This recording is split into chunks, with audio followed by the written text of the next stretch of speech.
hari ini tertulis dalam kitab Pengkhotbah pasal 3 ayat 1. Pengkhotbah pasal 3 ayat 1.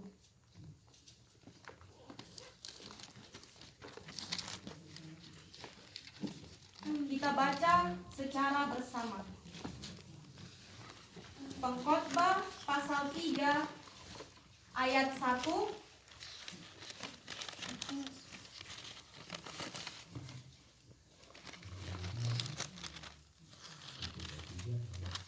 Pengkhotbah pasal 3 ayat 1 kita baca secara bersama. Demikian firman Tuhan. Untuk segala sesuatu ada masanya, untuk apapun di bawah langit ada waktunya. Saya ulang sekali lagi. Untuk segala sesuatu ada masanya, untuk apapun di bawah langit ada waktunya. Bapak Ibu saudara-saudari yang terkasih di dalam Tuhan kita Yesus Kristus, kita tahu bahwa fase kehidupan atau waktu kehidupan manusia itu ada 3. Yang pertama, masa lalu atau yang lalu. Itu adalah hal yang tidak dapat kita ulang kembali. Kemudian hari ini adalah hari yang harus kita jalani dan patut kita syukuri. Dan esok adalah misteri. Dan itu adalah harapan kita bersama. Tidak ada di antara kita satupun yang mengetahui apa yang akan terjadi pada hari esok. Bapak Ibu saudara-saudari yang terkasih di dalam Tuhan kita Yesus Kristus, kita patut bersyukur. Kita yang masih ada pada saat ini, sebaiknya kita bersyukur. Kita mempergunakan waktu kita dengan bijaksana. Karena kita tahu dan bahkan kita mendengar ataupun dari perkataan kita keluar sendiri, time is money. Waktu adalah berharga. Waktu adalah uang. Tetapi terkadang di dalam proses perjalanan kehidupan kita, Bapak Ibu saudara-saudari, kerap sekali kita merasa terjebak di waktu-waktu itu. Kita merasa sedang di fase, kenapa Tuhan seperti ini hidup saya? Kenapa melulu seperti ini? Kenapa saya tidak pernah merasa bahagia? Begitupun kitab Pengkhotbah pasal 3 ayat 1 ini, Bapak Ibu saudara-saudari, di mana pada saat itu mereka sedang merasakan kejayaan. Kerajaan Israel mengalami masa kejayaan keemasan di bawah pimpinan Raja Salomo. Namun di balik masa kejayaan mereka, Bapak Ibu saudara-saudari, mereka juga merasakan tantangan. Mereka merasakan kesedihan. Oleh sebab itu, begitupun juga yang dirasakan oleh Raja Salomo. Sekalipun dia raja yang berhikmat, dia juga tetap menghadapi yang namanya tantangan kehidupan. Tetapi Bapak Ibu saudara-saudari yang terkasih dalam Tuhan, apa yang dilakukan oleh Raja Salomo? Ia berpengharapan kepada Tuhan. Ia tahu bahwa segala yang ia miliki pada saat itu hanya semata, tidak abadi, Bapak Ibu saudara-saudari. Oleh karena itu, kitab ini mengingatkan kita untuk kita mempergunakan waktu kita dengan bijaksana. Begitupun dengan kehidupan kita pada saat ini, Bapak Ibu saudara-saudari yang terkasih di dalam Tuhan kita Yesus Kristus. Mungkin pada saat ini kita berada di fase kejayaan. Segala sesuatu yang kita inginkan dengan mudahnya kita dapatkan atau kita raih. Kita terlalu sibuk dengan hal-hal duniawi. Kita terlalu sibuk dengan pekerjaan kita, usaha kita, hingga kita lupa akan anak-anak di rumah, akan istri, dan bahkan kita lupa untuk bersekutu kepada Tuhan dan mengucap syukur atas berkat, atas waktu yang sudah Tuhan berikan kepada kita. Bapak Ibu saudara-saudari yang terkasih di dalam Tuhan kita Yesus Kristus, hingga kerap sekali pada saat kita diperhadapkan di fase sedang jatuh-jatuhnya, sedang mengalami sakit penyakit, kita malah jauh kepada Tuhan. Kita bersungut-sungut kepada Tuhan.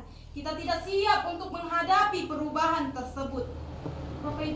saudara-saudari yang terkasih, tentu kita semua pernah melihat bunga yang sedang bermekaran di taman. Harum semerbak, sangat indah dipandang. Bunga-bunga tersebut, amang-inang, Bapak Ibu saudara-saudari, mereka memiliki fase atau masa mekarnya, masa berbunganya masing-masing.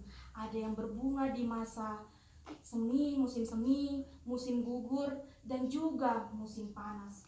Begitu juga dengan kehidupan kita, Bapak Ibu saudara-saudari yang terkasih di dalam Tuhan kita Yesus Kristus. Terkadang juga kita berada di fase masa kesulitan, di fase bahagia, sakit penyakit yang tidak kunjung sembuh. Tetapi melalui firman Tuhan pada saat ini dapat kita lihat dalam kitab Pengkhotbah pasal 3 ayat 1 sampai 15. Di situ sudah jelas diberitahukan bahwa segala sesuatunya ada waktunya. Ada waktu untuk lahir, ada waktu untuk meninggal, ada waktu untuk bahagia, dan juga ada waktu untuk sedih.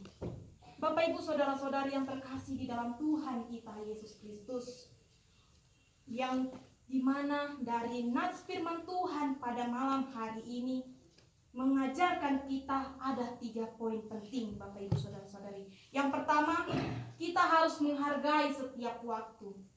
Kekayaan dan kecukupan itu tidak menghindarkan seseorang dari berbagai musim kehidupan. Tidak bisa, Bapak Ibu saudara-saudari, dengan kekayaan yang kita miliki, kita mengelak untuk tidak berada di fase sedang kesusahan. Itu harus kita hadapi, Bapak Ibu saudara-saudari. Yang kedua, kita harus bersiap untuk menghadapi perubahan yang ada. Meskipun hidup dengan kekayaan bisa memberikan kenyamanan dan kemudahan sementara, namun perubahan adalah bagian alami dari kehidupan kita.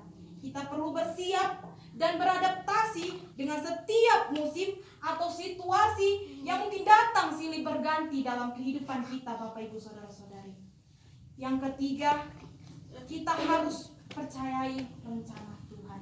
Ya, rencana Tuhan, Bapak Ibu saudara-saudari. Rencana Tuhan itu jauh lebih indah dari rencana kita. Rancangan Tuhan adalah rancangan yang indah, Bapak Ibu saudara-saudari. Dalam keadaan apapun kita harus percaya, kita harus mempercayai Yesus, kita harus mempercayai kepada Tuhan bahwa waktu-waktu yang diberikan oleh Tuhan adalah waktu yang terindah buat kita. Oleh sebab itu Bapak Ibu saudara-saudari, yang menjadi tantangan bagi hidup kita, bagi diri kita pada saat ini, siapkah kita untuk menghadapi setiap perubahan hidup?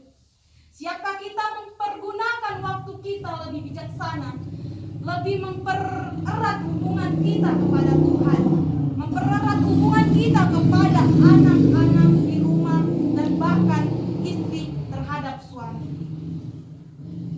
Kita jawab di dalam hati kita masing-masing, Bapak Ibu saudara-saudari terkasih. Yang tentunya melalui nats firman Tuhan pada hari ini, pada malam hari ini, kita diingatkan, siap tidak siap, kita harus mempersiapkan diri kita untuk menghadapi, untuk menyikapi setiap perubahan hidup kita. Kita harus serahkan hidup kita kepada Tuhan. Kita harus mempercayai Tuhan di dalam setiap waktu, di dalam setiap fase kehidupan kita. Karena kita tahu bahwa waktu sungguh sangat berharga. Amin firman Tuhan. Amin. Kita bersatu di dalam doa. Terima kasih Tuhan Yesus yang baik, buat cinta kasih Tuhan yang sungguh luar biasa. Terima kasih Bapa buat firman-Mu di malam hari ini Tuhan.